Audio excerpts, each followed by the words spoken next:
আসসালামু আলাইকুম। আজকের এই আমলটা যদি আপনি করতে পারেন, আপনার মনের সব আশা পূরণ হবে ইনশাআল্লাহ। আপনার সব দোয়া আল্লাহ কবুল করবেন ইনশাআল্লাহ। খুবই গুরুত্বপূর্ণ আজকের এই আমলটা। এটা একটা পরীক্ষিত আমল। তো সেক্ষেত্রে অবশ্যই আপনারা এই আমলটা করবেন। এই আমলটা করার নিয়ম আমি বলে দিচ্ছি। আমলটা শুক্রবার করতে হবে।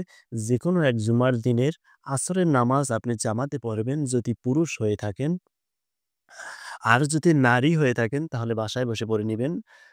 আসরের নামাজ পড়ার পরেই ওই স্থানে বসে আপনি ১০০ বার পড়বেন আস্তাগফিরুল্লাহ, আস্তাগফিরুল্লাহ, আস্তাগফিরুল্লাহ। এভাবে ১০০ বার পাঠ করার পরে আপনি ২১ বার দুরূদ শরীফ পাঠ করবেন। সেক্ষেত্রে আপনি দুরূদ ইব্রাহিমও পাঠ করতে পারেন। আর আপনি ছোট্ট সংক্ষিপ্ত দুরূদ সাল্লাল্লাহু আলাইহি ওয়াসাল্লাম এভাবে ২১ বার আপনি পাঠ করে নিবেন। এরপরে আউযু বিল্লাহি মিনাশ শাইতানির রাজিম বিসমিল্লাহির রহমানির রহিম বলে সূরা ফাতিহা পাঠ করবেন। ৭ বার পাঠ করতে হবে। ৭ বার সূরা ফাতিহা পাঠ করবেন। প্রতিবারের শেষে আবার বিসমিল্লাহির রহমানির রহিম বলে শুরু করবেন সূরা ফাতিহা। যেমন আউযুবিল্লাহি মিনাশ শাইতানির রাজিম বিসমিল্লাহির রহমানির রহিম বলে আলহামদুলিল্লাহি রাব্বিল আলামিন থেকে ওয়ালাদ-দল্লিন আমিন পর্যন্ত তেলাওয়াত করবেন। এরপরে আবার বিসমিল্লাহির রহমানির রহিম বলে সূরা ফাতিহা আবার পাঠ করবেন। এরকম ৭ বার সূরা ফাতিহা পাঠ করবেন। এরপরে আবার বিসমিল্লাহির রহমানির রহিম বলে সূরাতুল ইখলাস যথা কুল হুয়াল্লাহু আহাদ ৩ বার পাঠ করবেন।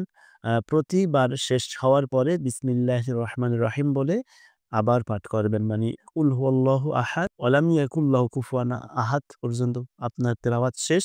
এরপর আবার বিসমিল্লাহির রহমানির রহিম বলে আবার শুরু করবেন। এভাবে ৩ বার সূরা ইখলাস পাঠ করবেন। এরপরে আপনি ৩৩ বার বলবেন লা ইলাহা ইল্লাল্লাহ, লা ইলাহা ইল্লাল্লাহ। এই জিকিরটা আপনি ৩৩ বার পড়বেন। এরপর সর্বশেষ আপনি আবার উম দুরূদ শরীফ পাঠ করবেন ২১ বার। সেটা সাল্লাল্লাহু আলাইহি ওয়াসাল্লামও হতে পারে। এরকম ২১ বার পাঠ করে আপনি মোনাজাত ধরবেন। মোনাজাত ধরার পরে আপনার মনের যত ইচ্ছা, যত আকাঙ্খা, যত আশা সব আল্লাহর কাছে বলবেন। সম্ভব হলে চোখের পানি ছেড়ে দিয়ে বলবেন, ইনশাআল্লাহ আপনার এই সকল আশাগুলো অবশ্যই পূরণ হবে। কারণ জুমার দিনের কিন্তু আসরের পরের সময়টা খুবই গুরুত্বপূর্ণ। মুহাদ্দিস কেরামরা বলেছে, এই সময় এমনিই দোয়া করলে ওই দোয়া আল্লাহ কবুল করে নেয়, ওই দোয়া আল্লাহ ফিরায় দেয় না। তো সেক্ষেত্রে আপনার সব চাওয়াগুলো, পাওয়াগুলো আপনি এই যে আজকের যে প্রসেসটা আমি শিখাই দিলাম, এই প্রসেসে যেটা আপনি বলতে পারেন, আপনি ধরে নেন, আপনি বিশ্বাস করে নেন যে আপনার এই আশাগুলো, আপনার এই দোয়াগুলো অবশ্যই নেক দোয়া হতে হবে, নেক আশা হতে হবে।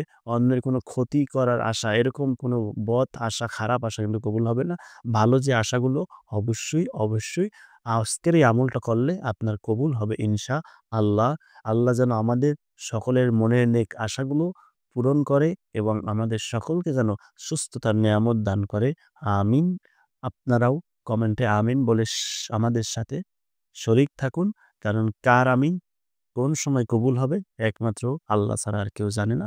তাই সকলেই কমেন্টে আমিন লিখে যান।